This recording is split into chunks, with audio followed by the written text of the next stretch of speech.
Pull up a satellite image of the American West and look at Utah. It sits in the most unforgiving corridor on the continent, basin and range desert, less rainfall than parts of the Sahara, a dead-end salt lake with no outlet to any ocean. By every measure that historically determined where American cities grow, navigable rivers, farmland, rainfall, proximity to trade routes, Utah should be one of the emptiest states in the country. It should look like central Nevada. It should look like the bleached flats of western Texas. But Utah is not empty. It is the fastest growing state in America, ranked #1 overall by US News and World Report, running one of North America's hottest tech corridors and posting higher birth rates, marriage rates, volunteer rates, and charitable giving than any other state.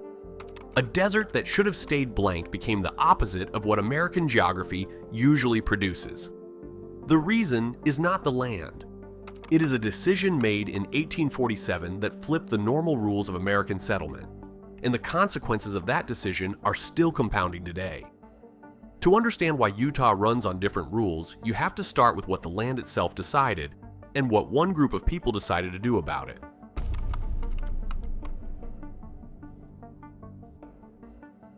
Utah's landscape is extreme in ways most people never register. The Wasatch Range splits the state like a wall, a jagged granite curtain running north to south. Everything livable is crammed into a narrow corridor along its western base, a strip of land barely 30 miles wide in places. That is where Salt Lake City sits, where Provo sits, where nearly 80% of the state's population lives, pressed against the mountains like passengers hugging the rail of a ship. East of that wall, the land opens into canyon country, red rock plateaus, sandstone arches, and desert stretching to the Colorado border. Beautiful and nearly uninhabitable. West of Salt Lake City lies the Great Basin, salt flats so vast and so white they look like another planet, and some of the emptiest terrain in the lower 48. You can drive for hours and see nothing but cracked earth and heat shimmer. The Great Salt Lake itself is a dead-end body of water with no outlet, 3 to 5 times saltier than the ocean, surrounded by alkali flats that stink of brine shrimp in the summer heat. No navigable rivers reach the sea from here. Almost no arable land exists without irrigation. The soil is alkaline, the air is dry, the winters are brutal, and the summers bake the valley floor. Every other American state that grew into a major population center did so because the land cooperated. Rivers for transport, rain for crops, ports for trade. Utah had none of that. When American settlers pushed west in the 1840s and 1850s, they moved through Utah or around it. The California Trail skirted the northern edge. The old Spanish Trail swung south. Nobody chose to stop in the middle of this desert and build a civilization. Nobody except one group that had a reason more powerful than economics.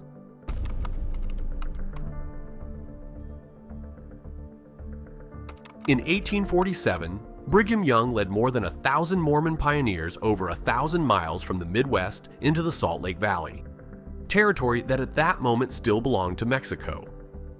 They had been on the trail for months, dragging handcarts and wagons through mud, across rivers, over passes where the wind cut through clothing like it was not there. They were exhausted, sick, and grieving. They were not looking for gold, farmland, or trade routes. They were running from persecution so violent that their previous leader, Joseph Smith, had been murdered by a mob in Carthage, Illinois, in 1844. Before that, they had been driven out of Missouri under an extermination order, an actual executive order authorizing their removal or destruction. They had built a city in Nauvoo, Illinois, watched it burn, and fled west with whatever they could carry. They chose the harshest, most remote landscape they could find because it was harsh and remote. Nobody else wanted it. That was the point. Isolation was the strategy. The desert was not an obstacle. It was a moat. Within weeks of arriving, they laid out a grid city radiating from Temple Square, dug irrigation canals by hand, and planted crops in soil that had never been farmed. They envisioned a vast semi-theocratic state called Deseret that would stretch across the interior West, from the Sierra Nevada to the Rockies, governed by church leaders, not by Washington. On a map, Deseret looked like its own country, and that was not an accident. But the United States was about to absorb the entire region after the Mexican-American War. and Washington had very different ideas about what Utah would become. If you want to understand how geography shapes where Americans live, subscribe.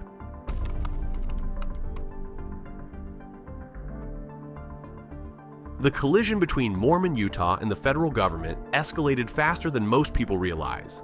Church leaders controlled the territorial government, the courts, the economy, and the flow of information in and out of the territory. Brigham Young served simultaneously as church president and territorial governor. Washington looked at the situation and saw a theocratic breakaway state forming on its own soil. In 1857, President James Buchanan sent 2,500 federal troops to Utah without formally declaring war to replace Brigham Young as governor and assert federal authority. It was the largest peacetime deployment of the U.S. military before the Civil War. An army marching west to put down a rebellion in a territory most Americans could not find on a map. Mormon militias did not wait passively. They burned federal supply wagons on the plains of Wyoming, ran off army cattle, and prepared the Salt Lake Valley for a siege. Young ordered his followers to be ready to torch their own homes and flee into the mountains rather than submit to federal occupation. The entire population was told to prepare for war.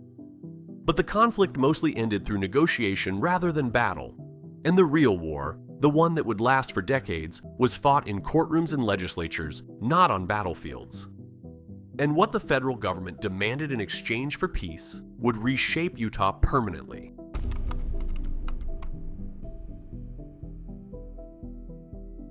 For 40 years after the Utah War, Washington escalated pressure on the LDS Church through a series of anti-polygamy laws that went far beyond banning plural marriage. The Morrill Act, the Edmunds Act, the Edmunds-Tucker Act, each one tightened the vice. The federal government stripped voting rights from thousands of Latter-day Saints. It dissolved the church as a legal corporation. It threatened to seize temples, tabernacles, and church property. Federal marshals hunted polygamous families across the territory, and men went into hiding for years to avoid prosecution.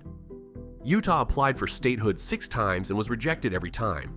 The message was blunt: conform or remain a territory indefinitely. In 1890, Church President Wilford Woodruff issued the Manifesto, publicly renouncing new plural marriages.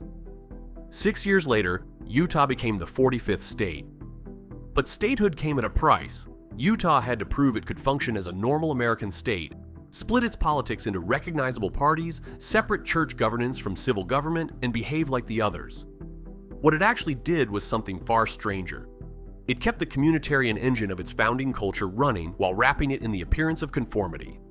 And that engine is what makes Utah an outlier to this day.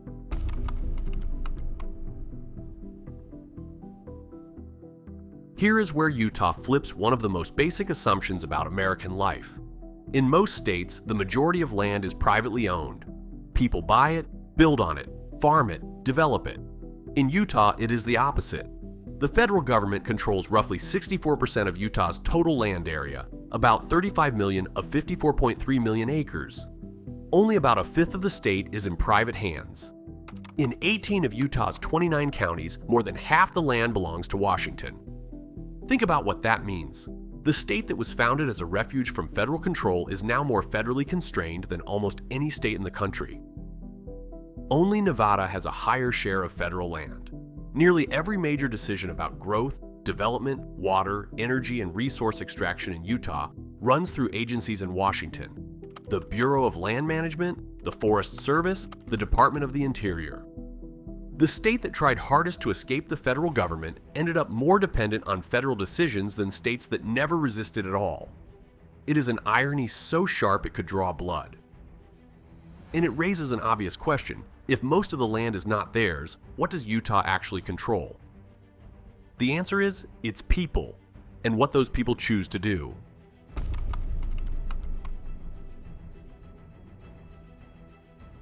What Utah does control is remarkable. The state consistently ranks as the most charitable in America, the highest volunteer rate at roughly 40%, the highest share of income donated, the most volunteer hours per capita. Utah's birth rate runs at 13.0 per thousand compared to the national 10.7.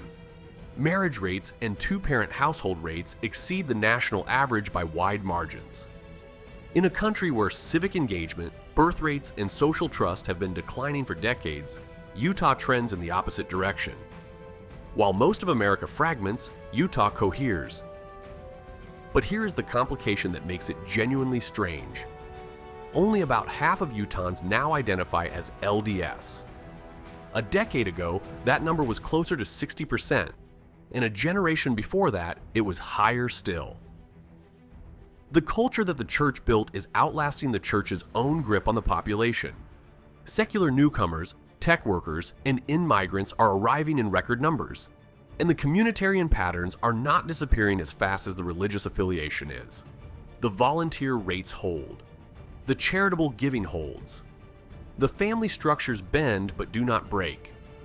It is as if the habits became embedded in the infrastructure itself.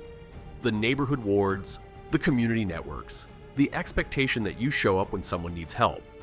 The religious engine built the machine, but the machine keeps running even as the fuel changes. Whether that can last is a different question entirely.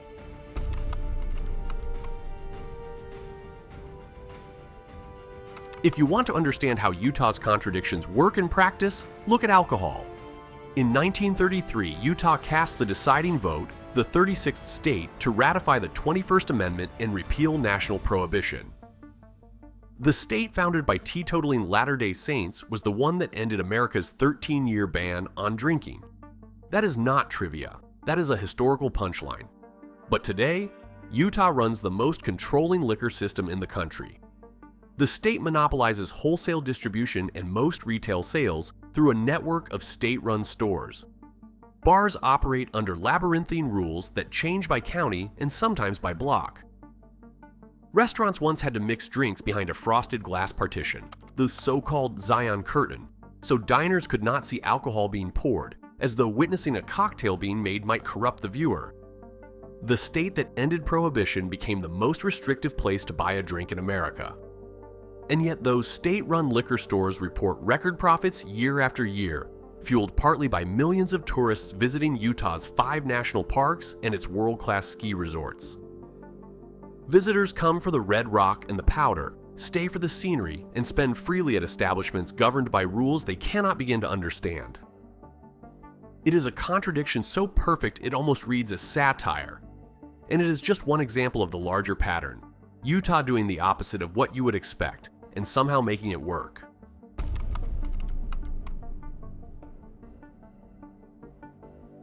The most dramatic inversion is happening right now. The Salt Lake to Provo corridor has become one of North America's fastest growing tech employment markets. The cluster has a name, Silicon Slopes, and it has produced a density of software, fintech, and SaaS companies that rivals corridors twice its age. A desert valley chosen specifically because nobody else wanted it now competes with Austin, Seattle, and the Bay Area for engineering talent. Startups that would have planted in San Francisco a decade ago now set up offices along the Wasatch Front, drawn by lower costs, younger workforces, and an infrastructure that actually functions. And here is where the founding story circles back. Utah is now experiencing the exact collision its founders tried to prevent: massive in-migration from people who do not share the culture that built the state's social infrastructure. The communitarian engine, the volunteerism, the family networks, the institutional trust was built by religious homogeneity.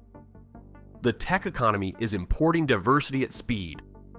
Every new hire from California, every transplant from New York, every engineer from Bangalore changes the ratio just a little more. Whether one can survive the other is the open question that defines Utah's next chapter.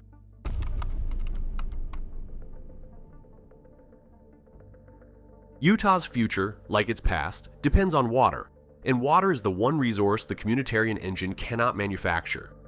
The Great Salt Lake has been shrinking for years, its surface area contracting, its shoreline retreating, exposing thousands of acres of toxic lakebed dust laced with arsenic and heavy metals.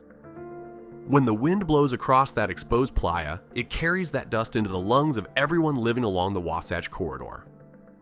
Snowpack in the mountains above Salt Lake City is the primary water source for the corridor where 80% of Utahns live. Every glass of water, every irrigation ditch, every lawn and factory depends on snow falling on those peaks and melting into reservoirs through the spring. Climate projections show that supply tightening at the exact moment population growth is accelerating.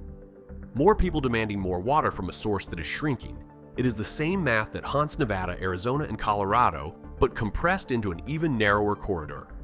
But unlike most Western states facing the same crisis, Utah has something the others do not: a cultural infrastructure built for collective action. The cooperative habits, the institutional trust, the willingness to follow mandates when leaders explain why they matter. In a state where neighbors still show up uninvited to help a stranger move, convincing people to use less water might actually work. The desert that was chosen because it was empty may have to decide how full it can afford to become.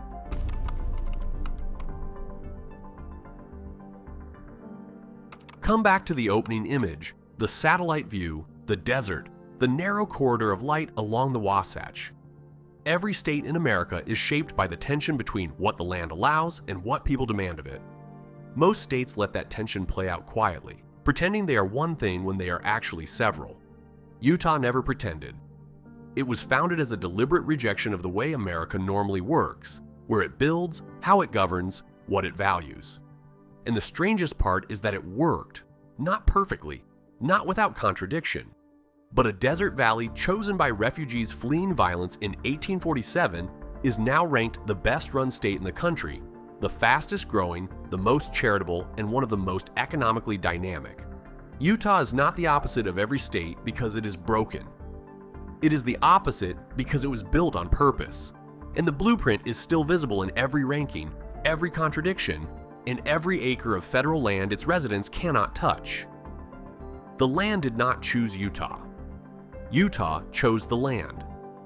And that choice echoes through everything that followed. If you want to see how geography drew similar invisible lines through other states, check out one of the videos on screen, and if you haven't already, subscribe.